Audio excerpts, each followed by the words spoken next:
பார்த்தா இந்த ஆள் 1970 பிறந்திருக்காரு. 55 வயசு ஆகுது. என்ன பண்ணியிருக்காரு அப்படின்னு பார்த்தீங்கன்னா, பாட்டாளி மக்கள் கட்சியில தான் சேர்ந்திருந்திருக்காரு. 2001 அந்த கட்சி சார்பாக தேர்தலில் போட்டிட்டு ஜெயிச்சிருக்காரு, சட்டப்பேரவை தேர்தலில். அதுக்கப்புறம் 2006 திமுக கூட்டணியோட, பாட்டாளி மக்கள் கட்சினாலே அவங்களுக்கு தெரியும், ஒரு தடவை திமுகவோட சேருவாங்க, ஒரு தடவை அதிமுகவோட சேருவாங்க, அப்படி மாறி மாறி சேருவாங்க. அதே மாதிரி சென்ட்ரல்லே அவங்க அப்படி மாறிடுவாங்க, ஏதோ பண்ணுவாங்க. பண்ணி அவர் அன்புமணி மட்டும் அமைச்சரை மாறிடுவார். அப்படி இருக்கும் பட்சத்தில் ஃபர்ஸ்ட் இவர் பாட்டாளி மக்கள் கட்சி சார்பாக நின்றுருக்காரு. அப்போ எந்த கட்சியோட கூட்டணி சேர்ந்தாங்கன்னு தெரியல. அவர் நின்று 2001, அப்புறம் 2006 திமுக ஆதரவோட நின்றுருக்காரு. அதில் ஜெயிச்சிட்டார். திமுக பாட்டாளி மக்கள் ரெண்டு தடவை சட்டப்பேரவை தேர்தலில் ஜெயிச்சிருக்காரு, அதாவது எம்எல்ஏ ஆயிருக்காரு. அதுக்கப்புறம் 2011 அவர் கட்சியை விட்டு நிற்கிட்டாரு, பாமக நிறுவனர் ராமதாஸ். அதுக்கப்புறம் 2012 இது ஒரு கட்சி ஆரம்பிக்குது. அதுக்கு பேர் தான் தமிழக வாழ்வுரிமை கட்சி, சரிங்களா? அதே நேரத்தில் 2011 ஜெயலலிதா அம்மா கிட்ட போய் கேட்டிருப்பார் போல. அதோட அவங்க சீட்டு கொடுத்துருக்காங்க. அப்போ ஏதோ நெல்லையை பிரிச்சாங்க போல. அதில் ஒரு தொகுதியில் நின்றுருக்காரு, தோத்துட்டார். 8000 வாக்கு வித்தியாசத்தில் தோத்துருக்காரு மனுஷன். இது இவரோட வரலாறு. இவர் யாருன்னு இன்னைக்கு மறுபடியும் தேடினேன். அப்போ இவர் விஜய் பத்தி இழிவா பேசி வச்சிருக்காரு. இவர் விஜய் மட்டும் இழிவா பேசல, விஜய் இழிவா பேசுறன்ற பேர்ல தமிழ்நாட்டுல வாழ்ற மக்கள் இழிவா பேசிருக்காரு. வெளியில சட்டை பிடிச்சி சப்பு சப்புனு செருப்பாலே அறையணும். 2 கிராம் பரிசு கொடுத்த உடனே நம்ம முட்டா பையன், நான் நடிகனை குறை சொல்ல மாட்டேன், ஒரு வயசு பொண்ணை கூட்டு போறேன். நாளைக்கு ஒரு 3 மாசம் கழிச்சு +2 முடிச்சு டிகிரி முடிச்சு போய் கல்லூரி பெண்களை கூட்டு போறேன். அறிவு வேணாம் தமிழனுக்கு?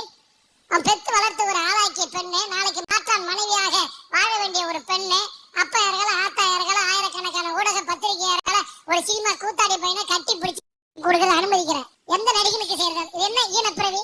தமிழுடைய பிறவியா இது? அப்படியே விஜய் அண்ணா. ஆனா நம்ம குறிப்பா சொல்லல, இங்க பிரச்சனை ஜாதி வேணாம்னு நினைக்கிறதே யார் சொல்றாங்கன்னு தெரியாம போறது. அதுக்கப்புறம் மட்டும் தமிழக மக்கள் அதுல நீ ஒழுக்கமா இருந்தானே நீ தான் தமிழன், நீ ஒழுக்கம் இல்லைன்னு நீ தமிழ் இல்லை அப்படின்ட்டா நம்ம என்ன சொல்லுவான்? ஏதாவது பேச முடியுமா? சண்டைக்கு போக முடியுமா? அதான் சொல்லுவாங்களே, இந்த ஆளுக்கு சாமி அப்படின்னு வச்சுக்கோங்களேன். எங்க கணக்குலாம் தெரியல அப்படின்னா, நல்லவன் கண்ணுக்கு மட்டும் தான் சாமி தெரியும், கெட்டவன் கணக்கு தெரியாதுன்னா அப்படியே என்ன சொல்லுவான்? எல்லாரும் சாமி தெரியும் தான் சொல்லுவோம். எவ்வளவு ஏத்தம், எவ்வளவு கொழுப்பு, எவ்வளவு திமிரு இருக்கும் பாத்தீங்கன்னா அந்த பேச்சுல.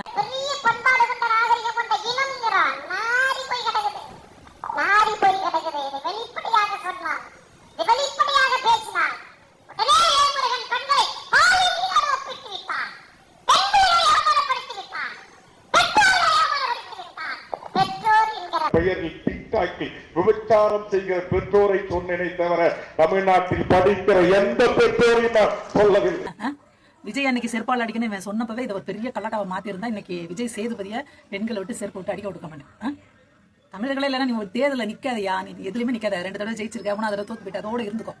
அந்த ஒரு படம் தான் அவரோட பண்ணாங்க, அதுலேயே அவ்வளோ ஹெல்ப் பண்ணாருங்க. இப்போ இவரெல்லாம் காடு சமானங்க விஜய் சேதுபதிலாம். பொது வெளியில சட்டையை பிடிச்சி சப்பு சப்புன்னு செருப்பாலே அறையணும்.